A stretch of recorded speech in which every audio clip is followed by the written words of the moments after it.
So a few days back I decided to buy Piers because I only needed 5 more of those traits, and considering how these matches can go with you either having the best or worst luck, I figured this would be a good deal, especially with the offer that was happening. And after a few days of testing him out, I could say that he is without a doubt one of the most powerful brawlers to have come out in a long time.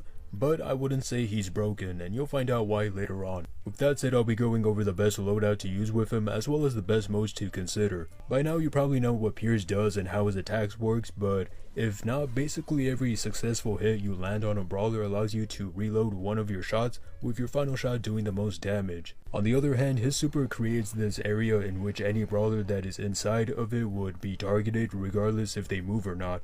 In essence, this makes Piers one of the more forgiving marksman brawlers to use, and it doesn't matter if you miss all of your shots, since you end up reloading all of them in less than 5 seconds. Speaking of reloading, one of his gadgets called Bottomless Mags allows him to reload one shot while also dropping a shell, which basically gives him 2 shots. In my opinion, unless you are terrible at aiming, I wouldn't recommend getting this gadget because his other one called You Only Brawl Twice is much more practical for his playstyle. Not only does it give you a 1200 shield, but it also pushes back any brawlers in a fairly large radius similar to M's. I've said this before and I'll say it again, if you're playing a brawler with low health or a slow movement speed, it's always best to go with the gadget or star power that gives them much higher defensive capabilities. This gadget is one of the few things that makes Piers almost unbeatable, especially considering that it only has a 13-second cooldown much like his other gadget. Now as for his star power, honestly you can't really go wrong with either one. I'm currently using this one called Slip and Slide, which gives him a 15% movement increase every time he collects a shell.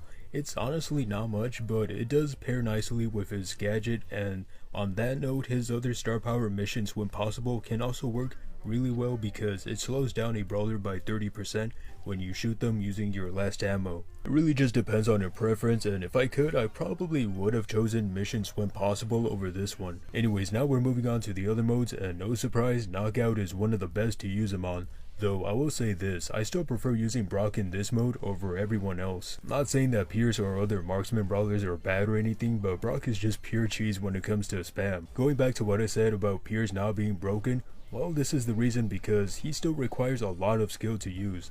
Though I do think Piers has an advantage with his super, as it is more difficult to dodge, and generally speaking it's not always a good idea to destroy cover in this mode, or bounty for that matter, which I did happen to play, and he does do well here. In most circumstances you might even do better here than in Knockout if the map is set up to your advantage, which in my case was not.